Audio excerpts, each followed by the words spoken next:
Assalamualaikum warahmatullahi wabarakatuh. Selamat pagi Ibu, Bapak, Ade sekalian. Perkenalkan, apakah ini pertemuan kita yang pertama? Oh ya, nampaknya ini yang pertama ya. Perkenalkan Ibu, Bapak. Oh ya, ngomong-ngomong Ibu dan Bapak dari mana? Dari Jakarta. Oh iya ya, dari Jakarta. Perkenalkan Ibu, nama saya Asep Husna Mubarok. Alamat saya dari Kampung Pamijahan, Desa Bantar Kalong, Kecamatan Karangunggal. Dan alhamdulillah saya diberikan kesempatan saat ini untuk memandu wisata ataupun menunjukkan salah satu tempat wisata yang akan ibu-ibu dan bapak-bapak nanti kunjungi. Salah satu tempat wisatanya adalah Goa Saparwadi. Nah, ini bisa dilihat Ibu, ini ya. Goa Saparwadi ini kalau saya katakan goa, mungkin ibu-ibu dan bapak-bapak pasti identik. Yang namanya goa itu pasti gelap, lembab, ya kan? Ya, gambarannya seperti itu. Dan Goa Saparwadi ini adalah salah satu destinasi wisata yang merupakan wisata religi atau lebih ke Islami. Mengapa dikatakan religi dan Islami? Karena wisata ini ataupun goa ini adalah salah satu peninggalan daripada waliullah. Nah, tentu Ibu tahu kan apa itu waliullah? Waliullah itu adalah orang-orang pilihan Allah yang soleh, ya, yang dipilih oleh Allah untuk menjalankan ataupun menyiarkan agama Islam. Nah, dan goa ini adalah salah satu peninggalan dari waliullah yang ada di daerah sini. Nah, dan di dalam goa ini sekedar gambaran untuk ibu-ibu yang di dalam goa tersebut. Yang pertama yang akan kita kunjungi ketika ke dalam nanti adalah masjid. Nah, di dalam goa ini terdapat masjid. Masjid ini adalah tempat beribadahnya para maqam waliullah. Nah, di tempat ini juga para waliullah dari mulai Syekh Abdul Muhyi, Syekh Abdul Qadir Al-Jailani, dan Wali Songo yang tersebar di Pulau Jawa itu sering berkumpul untuk menyebarkan ataupun mengkaji daripada kajian-kajian agama Islam.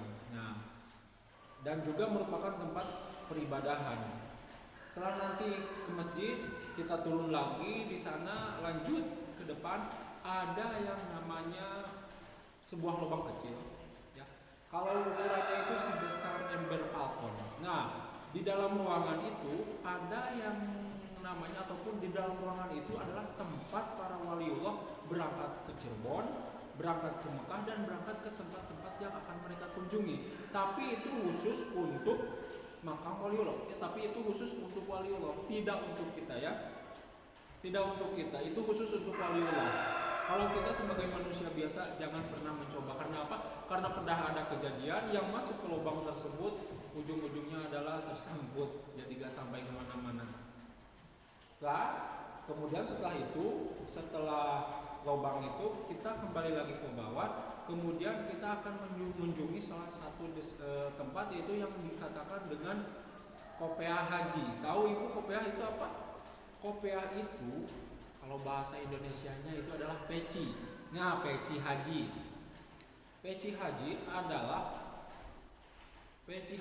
itu merupakan salah satu tempat yang konon katanya, mitosnya menurut orang-orang di sini itu ketika ada nanti, ya, di dalam gua haji itu, peci haji itu ada sebuah batu di mana batu tersebut berbentuk sebuah peci bulat. Nah, kalau ibu-ibu dan bapak-bapak ada yang memasukkan kepala lalu ada ukuran yang pas dengan kepala ibu ataupun bapak, maka mitosnya ataupun konon katanya itu dapat ataupun akan akan bisa beribadah ataupun naik haji ke Mekah, ya, kalau ada yang pas katanya gitu, ya. Itu di peci haji, maka ibu nanti bapak bisa mencoba apakah ada yang cukup atau tidak, ya, di sana. Kemudian setelah naik ke sana kita turun lagi ke bawah, dan setelah itu kita maju lagi ke depan, akan ada yang namanya cai kahuripan. Kalau bahasa Indonesianya cai itu adalah air. Nah, kalau kahuripan itu kemasyhuran, maka air kemasyhuran. Nah, air kemasyhuran ini adalah salah satu air yang tidak pernah habis di sana, ya, tidak pernah habis, terus ngocor. terus mengocor. Nah, di mana air tersebut itu konon katanya juga akan membawakan keberkahan bagi mereka yang meminum dan mengambilnya, seperti itu ya. Lalu setelah dari air air kemasuran, nanti kita lanjut lagi dan sampailah kita ujung gua ya, seperti itu. Bisa dipahami ibu? Nah, sebelum berangkat pastikan dulu ibu-ibu membawa baterai. Ada yang bawa baterai, ada yang punya? Ya gak apa-apa. Kalau tidak ada baterai, kita menggunakan HP saja. Ada yang punya HP? Oh, pasti ya. Nah, punya HP pastikan dulu baterainya terisi penuh, karena nanti perjalanan kita itu sekitar 1,5 km di dalam gua ya.